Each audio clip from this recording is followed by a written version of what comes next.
Hamılar xoş gəlib mənim yeni videoma. Bugün yenə nahar fasiləsi və mən sessiya arası sizlə qəşəng bir qeybətə gəlmişəm. Günün mövzusu münasibətlərdir və bu dəfə mən sizə münasibətlərdə doğru insan illüziyasından danışıram.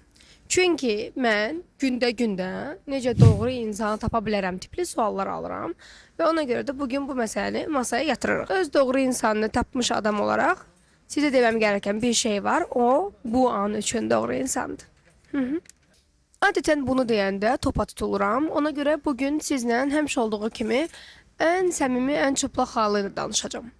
Biz yaşamımız boyu dəyişirik.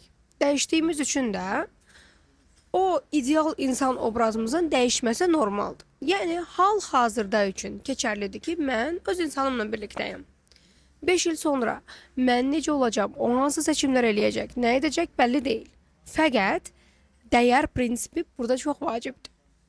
Dəyərli olduqda seçim olaraq onu seçməyə davam eləyəcəm. Necə? Söhbət mən deyiləm, sadəcə burada bir giriş elədim ki, evet arkadaşlar, dinləyebilirsiniz. Ən birinci başlayaq, münasibətlər haqqında danışmaq üçün lazım olan şey ideal münasibət sahibi olmaq deyil. Lazım olan şey öncə bu münasibətlər məsələlərini təhsilini almış olmaqdır. Bildiyiniz üzərə mən 2020-ci ildə ailə və cinsel terapistlik bitirdim və ondan bəri bu sadəcə akredit olunmuş əlavə bir dərəcədə üniversite bitirməmişəm bununla bağlı. Sadəcə olaraq bu mənə maraqlıydı və həmin zamanlar oxuduğum ixtisas buna icazə verirdi. Belə bir şey eləmişdik və bunu oxumuşdum. Və həmin vaxtdan etibarən mən münasibətlərlə bağlı olan seanslarımı daha keyfiyyətli və peşəkar apara bildim və nəyin fərqinə vardım? Biz məsləhət səviyyəsində münasibətlər haqqında danışa bilmərik. Çünki insanlar müxtəlifdir. Məsələn, mən belə gözəl şeylər görürəm. Çox səbirli bir partnyoru var, mənim bir rəfiqəmin. O oğlan o neynəsə, onu maksimum səbirlə göğsündə yumuşatır. Və həmin qız padruşkalara məsləhət verəndə deyir ki, ay qız, nə ehtiyac var kişilərə elə davranmağa? Onsuz belə deyəcəksin, eləyəcək də. Deyəcəksin, eləyəcək hamının partnyoru üçün keçərli deyil. Hamının partnyoru eyni adam deyil.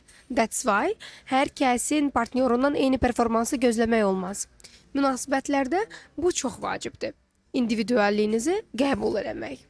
Çünki bir çox hallarda siz məhz individuallığınızı qəbul eləmədiyiniz üçün savaşın içində qalırsınız. Siz istəyirsiniz ki, əriniz filan kəsin əri kimi olsun və siz özünüz də filan kəs deyilsiniz. İplas, bununla bağlamaq istəyirəm. Və üstəlik, sən başqa bir adamın partnyorunu, münasibətin başqa tərəflərini görmədən tələb edirsən ki, mən istəyirəm belə olsun. Bəs bunun qarşılığı, bəs bu münasibətdəki başqa tərəflər, bunları görməyə nə qədər hazırsan, nə qədər bunu kəşf eləməyə, eşitməyə hazırsan, baxmaq lazımdır. Gəl söhbətə ən başından başlayaq. İdeal insan deyə bir şey yoxdur. Bu mövzuda nə qədər tez aydınlansan və nə qədər tez həyatın digər üzvlərini də görməyi seçsən, o qədər daha sağlam münasibətin olacaq. Çünki sən münasibətin boyu daim ən yaxşısını, ən idealını, bunun burası belədir, bunun orası belədir deyə düzəltməyə çalışsan, sən sadəcə olacaqsan usta, təmirçi. Və burada xoşbəxt qadın məsələsi heç söz konusu da deyil. Yəni, nəticə etibarilə biz ən birinci qəbul edirik ki, ideal insan mifdir. Biz özümüzdə ideal olmayacağıq, qarşı tərəfdə olmayacaq, sadəcə birlikdəlik məsələdir. Növbətidə isə vacibdir uyğunluğu başa düşmək. Çünki sizin möhtəşəm dediyiniz hekayələr bəzən sizə uyğun olmaya bilər. Acı bəzən mənə yazırsınız ki, sizin münasibətiniz çox idealdır və s. Amma bizim münasibətdə ortaq vaxt çox azdır. Yəni, bizim birlikdə o yaşam hissəsinə çıxıram da, hansı ki, artıq eyni evdə yaşayırsansa, artıq müəyyən saatlar birlikdəsən, o heç. Ortaq bir şeylər etmə saatımız çox azdır. Çünki bizim ikimizin də iş ambisiyası daha ağır basır. Və hətta bəzən mən keçən dəfə də dərslərin birində dedim bunu ki, hətta bəzən şey var, ikimiz də birlikdə iş görürük. Birisi işte kompüterdədir, birisi telefondadır, nəsə eləyir.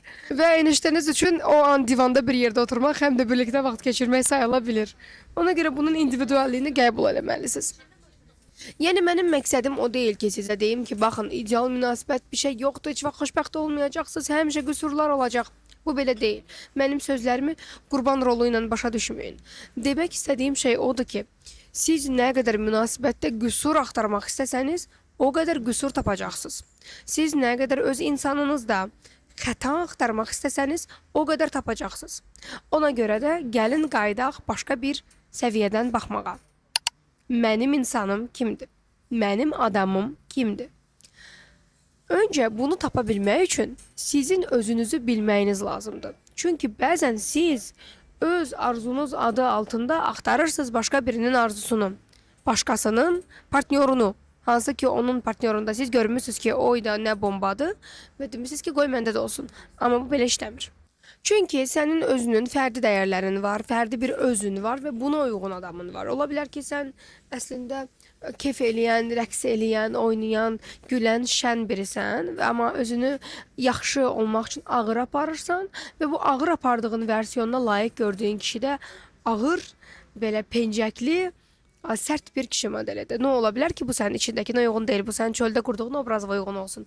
Ona görə birinci başlayacaqsan, məhz özünü inşa ilə, məhz özünün nə istədiyini bilməklə. Sonra isə qızlar, sizə çox vacib bir ricam var. Əgər istəyirsinizsə öz münasibətinizdə xoşbəxt olmaq və bu münasibəti xoşbəxt sürdürmək bu prosesdə həyati vacibdir. Çox önəmlidir. Necə istəyirsinizsə burada belə qırmızı xətlər çəkək o sözün üstündən. Çox vacibdir. Anlayış. Kompromis demirəm. Müəyyən səviyyələrdə bəli, artıq kompromisə getməyin də normallığını qəbul etməliyik. Sərhədlər filan təyin olunubsa, bunu qoyuram qırağa. Anlayış. Həm özünü, həm qarşı tərəfi anlaya biləcək zəkanın olmağı çox önəmlidir. Çünki bir çox hallarda olursunuz nevroz və bundan xəbəriniz yoxdur. Məsələn, siz eyni anda bir şeyi həm çox istəyirsiniz, həm istəmirsiniz. Bir gün ərvizdən zəhləviz gedir, bir gün onu çox sevirsiniz. Bu nevrotik reaksiyadır və siz bu nevrotik reaksiya ilə çalışırsınız ideal münasibət qurmağa. Birinci sağalmaq lazımdır. Ya da partnyorunuz normal bir kişidir, özünə hörmət eləməyi bilir və siz gəlir deyirsiniz ki, mənim ərim narsistdir.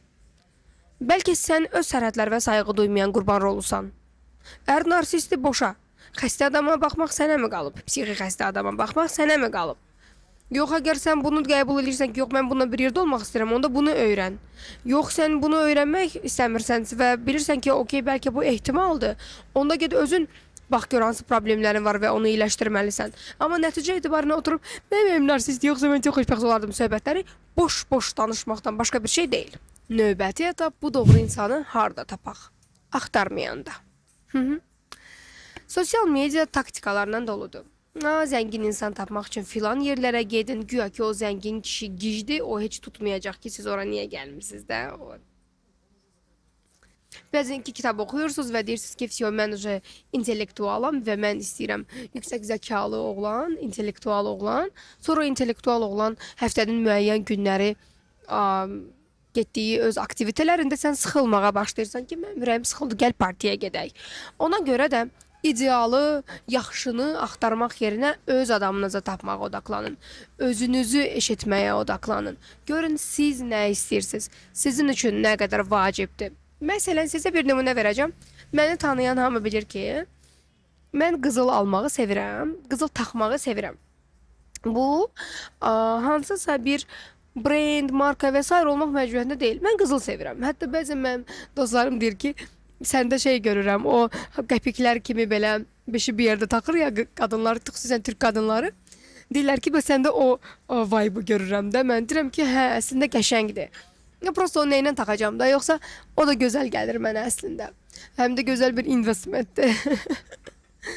Əslində investisiya tərəfindən baxanda mən çox yaxşı bilirəm ki, qızıla qoyduğum investisiyanı daha fərqli şeylərə qoya bilərəm və pulumu qızılda tutmaq yerinə borsada qızılda tuta bilərəm və ya 999 əyarda tuta bilərəm. Amma mən bəzən vola, bir dənə qəşəng qız gəlib. Gəl salamlaş cəmaatla. Heç kəs yoxdur. Və bunu bildikdən sonra mənə həmişə ətrafımdakı insanlar deyirdi ki, ya sənin həyatdakı insan bununla razılaşmasa, sanki mən deyirəm ki, gəl böyrəyimizi sataq qızıl alaq. Yox, sadəcə bu seçim idi. Və qarşı tərəf də bunu normal qəbul etməyə, sonra filan şey yoxsa qızıl, hə, gəl onun yerinə qızıl alaq deməyə başladı. Ona görə çox önəmlidir sizin seçimləriniz. Nə seçirsiniz, niyə seçirsiniz, özünüzü nə qədər dinləyirsiniz və sizin üçün nə qədər vacibdir sizin xoşbəxt olmağınız. Sizin xoşbəxt olmağınız mənim üçün çox vacib olduğuna görə bugün bu mövzu danışıldı. Kommentariyada fikirlərinizi gözləyirəm. Bu seriyanın hələ çox davam olacaq. Hələlik.